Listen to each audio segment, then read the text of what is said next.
موسیقی دریای بپهنای را میماند که نه هر کس میتواند در این دریا شناور خوب باشد. ولی علاوه فرهنگ جمهوری تاجیکستان، نصرالدین آچیلدیف توانست که در این راه ممتاز باشد و به قعر بر رفته دردانه معنی را دریابد و موسیقی های نو به نو را بهر بیننده خود پیشنهاد سازد. درود بینندگان گرامی، برنامه میراث است منظور شما.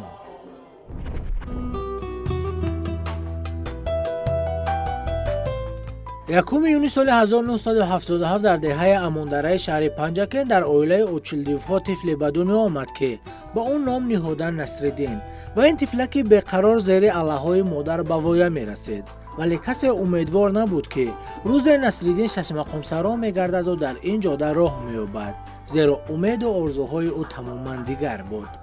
وقتی که در آوان کودکی هم طریق آینه نیلگون برنامه های دردانه های ششمقام می رفت. پدر جیغ می زدن و می گفتن که پسرم بیا در نزد آینه نیلگون شین که برنامه دردانه های ششمقام سر شد. می آمدم می شدم برای سخن پدر شده زیغ می شدم. در دل بود که اکتیور شوم من یا که لیاتچیک شوم. کمتر می شدم و زیغ می شدم. وقتی که پدر بیرون می برآمدن برنامه آینه نیلگون به دیگر برنامه می گردانم که دیگر جای بینم. همین طریق او سال 1984 به مکتب رقم 33 دهه اماندره قدم گذاشت و به آموختن علم و هنر شروع کرد. در این ایام از جانب آموزگاران، پدر و خویشاوندانش دستگیری می‌یافت، زیرا در سیما، در کار و رفتار و صدایش خویش و اقربانش جوهر نادری را می‌دیدند که این صنعت سرایندگی او بود. در مکتب میانه دهه که تحصیل میکردم در آوان خردسالی، از آوان خردسالی این سرایندگی بود. در کرجاک ها، در بوستان ها جلب میکردن، در آنجا هنرنمایی میکردم و در مکتب میانه مرا معلمه اشور بیبی میگویم اون کس دستگیری میکردن، به کرجاک جلب میکردن، در صحنه ها میبردن، در بوستان ها میبردن که صنعت همین انکشاف یابد، بالاتر رود، معلوم شود، مشهور شود. گفته رحمت به اون معلمه میگم. و در دهه دستگیری مرا کردن. وقتی که پدرم رباب خریده آمدن فرزند من صنعتکار میشد، گفته اما بچم اکای جمعبای به من داشتن رباب رو، نواختنش رو و اکای با صاحب که در آن قشلاق هنر سرایندگی و نوازندگی داشتن به من می آموختند. سرود و آهنگ‌های سرایندگان و نوازندگان محبوب تاجیک برای او بی تاثیر نمی ماند و هر باره که نزد آینه نیلگون می نشست البته به خود چیزی می گرفت و آن را در محفل‌های مکتبی ماهرانه اجرا می کرد. اولین سرودی که سراییدم در مکتب میانه تحصیل می کردم. البته در مکتب رادیوی مکتبی بود.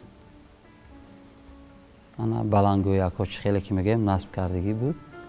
با آموزگارا برده در خانه پیانیرا میکروفون ماندگی بود. میگفتن همینجا تو وقتای تنفس سرود میخوانی.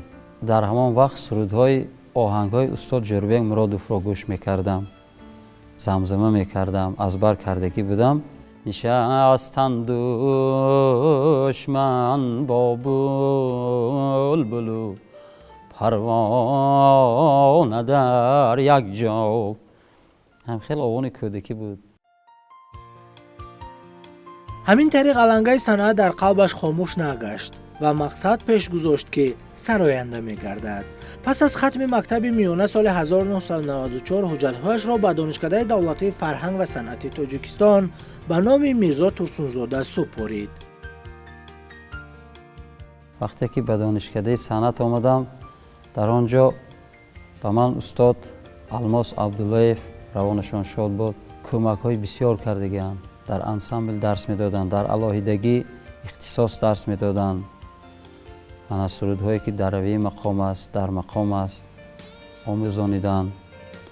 استاد مظفر محیدینوف، استاد معتبر مقیمова، سعادت عمرova، مستانه ایرگشova، من از این استادها بسیار سبق خوب آموختم، هنری خوب از آنها آموختم дарсҳои устод Музаффар Муҳиддинов медар омадам, шогирдашон будам, консермейстер буданд, доира менавохтанд. вақте ки медиданд ман ки даромадам, мегуфтанд бачем биё як дастата кушод кун. баъд ишта доиранавозиам мекардам, консермейстерӣ мекардам ки аслан барои мусиқачӣ, барои сароянда зарб муҳим аст. вақте ки зарб надорӣ, аз тамоми ҷабҳаи мусиқӣ бохабар шуданату худатро ба пеш бурданатам душвортарак мешавад. зарб асоси мусиқӣ мебошад ки барои ин бояд ҳунарманд, санъаткор, хоҳ мусиқачӣ аст, хоҳ овозхон, чӣ хеле ки гуфтам, бояд зарби мусиқият дарк кунад, донад.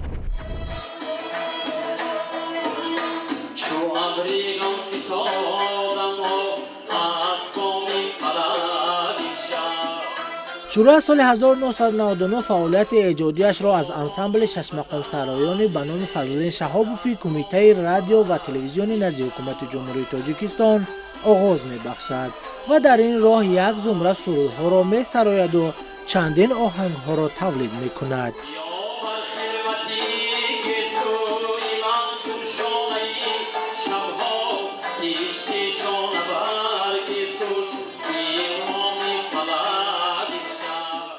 солҳои аввал муаллими оддӣ буданд дар мактаби мусиқии санъат дар ноҳияи рӯдакӣ. пештар дар ансамбли мақомсароёи назди радиои кумитаи радиову телевизион буданд ва баъдан директори мактаби мусиқӣ буданд ва дар кадом ҳолату мартабае ки набуданд, ҷалбу меҳрашон, кӯшишу ғайраташон ҷалб кардан ба мусиқӣ ва суруд, дар гирди худашон як зумра мутрибо, навозандаҳо, сарояндаҳоро ҷамъ карда маҳфилороӣ мекунанд. Насриддин Очилов яке аз ҳунармандони беҳтарини соҳаи классик буда.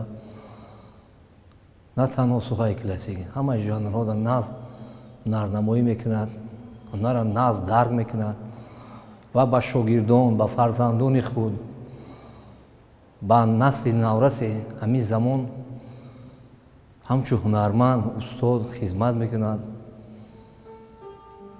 ва мусиқанавози хуб ҳам аст.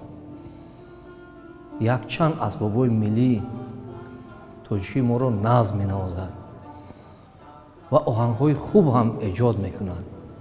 аз шоирони форс, классико, шоирони муосир шеърҳоро интихоб карда, оҳангбандӣ карда ба мо ҷавонон ва як гурӯҳ ҳунармандони қасри фарҳанги ноҳия тақдим мекунанд ки дар тамоми чорабиниҳои сиёсии оммавӣ ҳунарнамоӣ кунанд, оҳангҳои хуб эҷод мекунанд. дар шахсияти Насриддин Очилдиев ҳамина ман дарёфтам ки ман солиёни зиёд ин каса мешиносам. ҳамчун овозхон, яке аз мусиқидонҳои классикӣ, мусиқихонҳо, сарояндаҳои классикӣ аст. Насриддин Очилдиев лаҳни сирф тоҷикӣ мехонад. шодравон устод Акашариф Ҷураев мехонданд. тамоми минтақаҳои Тоҷикистон, тамоми берун аз Тоҷикистон, ҳатто дар даврони шӯравӣ, дар дигар ҷумҳуриҳои собиқ шӯравӣ он каса гӯш мекарданд, ба хотире ки як сабки алоҳидаи худшонро доштанд, сирф тоҷикӣ буданд. анами сабки Насриддин Очилдиев дар мақом сабки хониши сарояндагӣ, мусиқидонӣ, ҷур шудан бо мусиқи тоҷикӣ аст. Насриддин Очилдиев дар чандин мактабҳои мусиқӣ ба ҳайси омӯзгор фаъолият карда, шогирдони зиёдеро ба камол расонидааст ва фарзандонаш низ дар ин пайроҳа тарбия меёбанд. Айёмиддин, Зайналобиддин ва Билолиддин ҳар се ҳам мероси падарро интихоб карданд ва дар ин роҳ қадамҳои устувор гузоштанд. гоҳо аз панди падар маънӣ мечинанду баъзан ба садояш оҳанг ҷур мекунанд, то ин мерос мондагору ҷовидона бошад ва ба дилҳо суруру шодмонӣ бубахшад.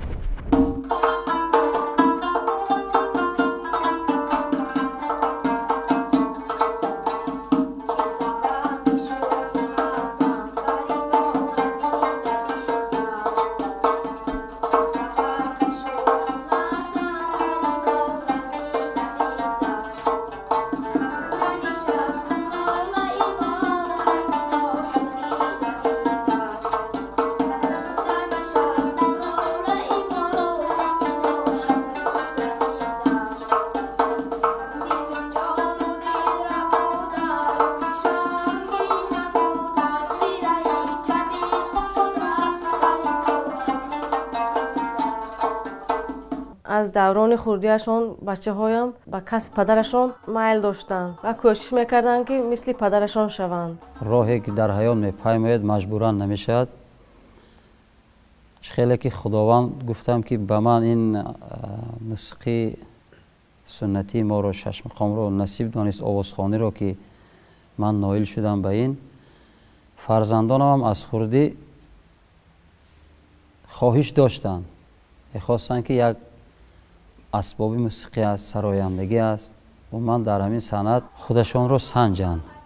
البته ایام‌الدین از صنف دومی به صنف قانون داخل شد که ایام‌الدین را استاد کنجیف شهرت جان 3 سال تربیت کرده به وای رساندن که امروز در برنامه‌های کنسرتی ناحیوی جمهوریوی در ثبت‌های موسیقی و آهنگ‌ها اشتراک می‌کند. زین العابدین هم اینچنین خودش همین کسب را پیشه کرد. هم اسباب‌های ضربی می‌نوازد، هم امروز در نزد استاد ظفر عبداللطیف از اسباب نی درس می‌گیرد. بلال‌الدین در آوان کودکیش در نزد استاد عاقل و شوکت جان مادرش آورده ایمان که بچه‌ام تو همین کسب یاد گیر، این اسباب خوب است. خواهش کمتر نداشت. وقتی که اسباب دستش میداد گریه آلود پیش استادش میرفت با می آمد، برای که همون وقت خواهشش نبود. حاضر خدا به شکر که بلال‌الدین بسیار آواز خوب دارد، دیاپازون خوب دارد. سرودای مقام از خود بنده آموخته ایستاده است.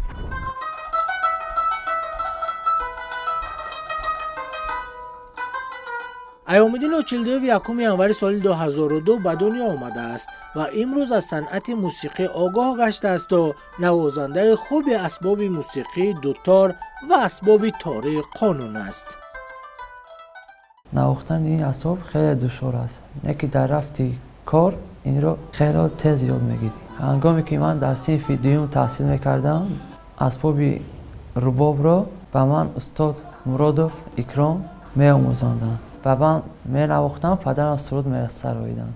ایام‌الدین گویم که در اسباب قانون نه هر هنرمند میتواند نوازش کند. خوب نوازش میکند، شنوایی خوب دارد. بسیار بچه جوان حتی دانشجوی کالج فرهنگی جمهوریوی به نام بویداق پرتو جلوج میباشد.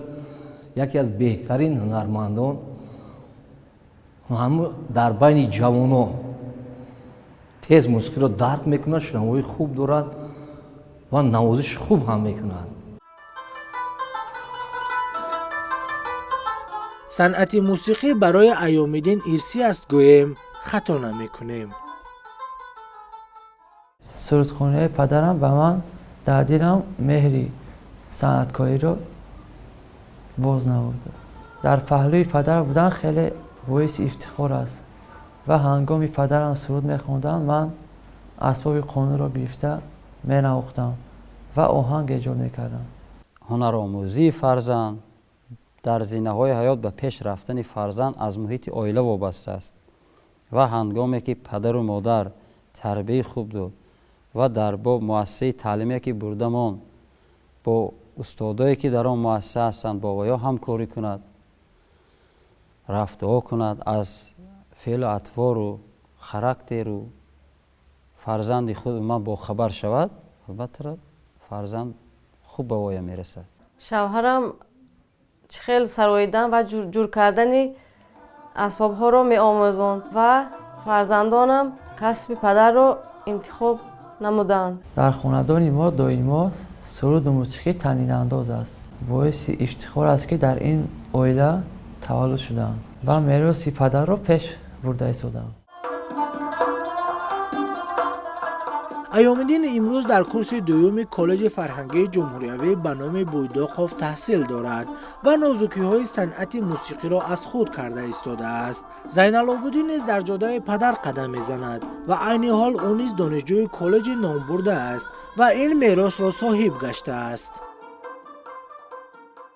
وقتی که خوندم پدرم می‌سراییدم با پیانینم می‌نواختم، اون وقت در دل من شوق و هوسی نواختن می‌آمد و آرزو داشتم که مثل پدرم هنرمند اصیل شوم و خوب بودم و در خردی اسبابی نای رو انتخاب کردم و قریب که نیم سال در اسبابی نای خوندم و بعد از اون اسبابی دوره گذاشتم. 4-5 سال دوره رو خوندم. اونجا مکتب موسیقی بانوی مختار اشرفی رو ختم کردم. الان در کالج فرهنگی جمهوری تحصیل میکنم. ما اوله خود رو به صنعت و موسیقی تسلط کردن بتونیم. توی روز فقط ما با اوله با موسیقی مشغول هستیم. من، پدرم، خودم، برادرانم همه در راه صنعتیم. من از یک چیز خرسندم که زین العابدین و ایام‌الدین وقتی که فارغ از درس و از کار خانه یا دیگر چیز میشوند، هر دیش یک جا میشیند، یکیش اسباب ضربی کتی، یکیش اسباب قانونی خودش شده موسیقی مینوازند، بعضی وقت ایجاد هم میکنن. من از این خرسندم که ویا در الهیدگی هم بغیر از استادایی که ویا درس میتین، تعلیم میتین یا بغیر از من خودشون اختیاراً با کار و فعالیت میکنن، ایجاد میکنن، میشینن، مشق میکنن. ما در خونه مشق میکنیم الهیده شیشته، اونها مینوازن، من میخونم، با کم کم یردم میدیم.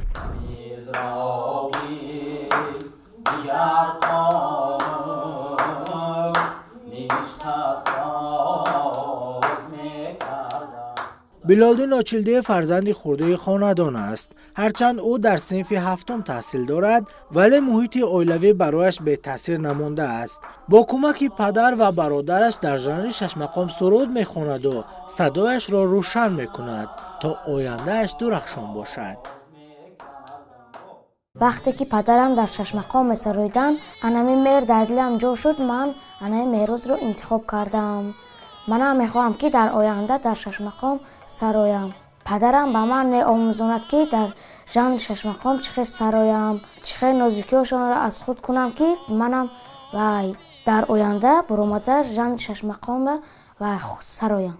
صنعت یک مرغزار بی‌پایانی هست که آدم به آن وارد که شد، البته هنرمند شخصی که هنر را دوست می‌دارد پایان وی را نمی‌یابد. صنعتکار باید پیوسته کار کند، ایجاد کند، تلاش کند. البته تلاش کردی، ایجاد کردی، شوق و رغبت زیاد که باشد به پیش می روی، به مردم معرفی می گردی، به دنیا مشهور می شوی. وقتی که اگر صنعتکار قناعت کرد که من صنعتکار شدم، البته به پیش رفته نمیتواند، معرفی شده هم نمیتواند. هنر وی گویا که مرد. او از پدر خویش افتخار میکند و دائما از صنعتش قلبش را روشن میسازد. گاه دزد میراث پدر نیز هست. برای چی من افتخار میکنم؟ برای چی که در این قدر صحنه‌های کلان میبرند، میسرایند و من هم میخواهم در آینده مثل پدرم باشم.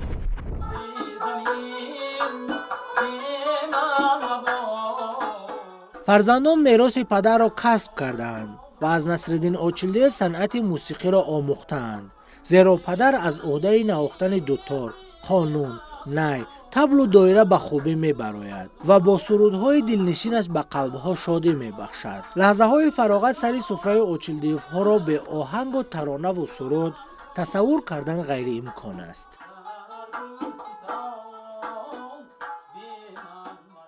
چه خیلی که نصرالدین آچیلدی در عائلهشون انسمبلی عائلوی دارن، پسراشون در قانون می نوازند، در رباب می نوازند، در تبلک و دایره می نوازند، در دیگر اسباب ها می نوازند. ببینید اکنون به خاطر اینه که این مردک آوازخوان باشد، این مردک موسیقیدان باشد که ده تنها این عائله اینا باشد. نه، عائله همه ما و شما میتونه در هر یک عائله موسیقی انسان کودکای ما و شما را با راه نیکی، نیکخواهی، با راه درست روان میکند، به فکر کردن وادار میسازد موسیقی.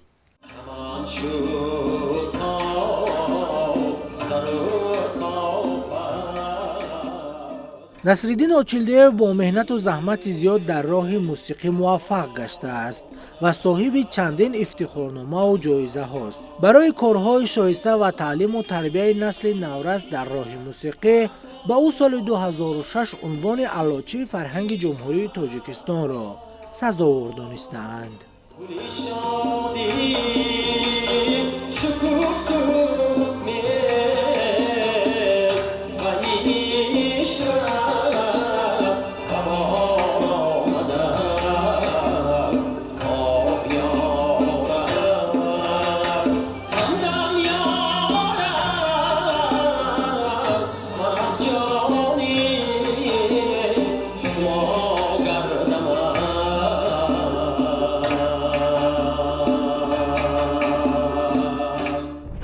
نصرالدین اوچیلدیف امروز مدیر بخش فرهنگ ناحیه رودکی را به عهده دارد و جوانان زیادی را در برابر فرزندانش در راه موسیقی تربیت می‌سازد تا آنها نامبردار ملت و دولت خویش باشند. این بود برنامه میراث. تا لحظه دیدار، خیر.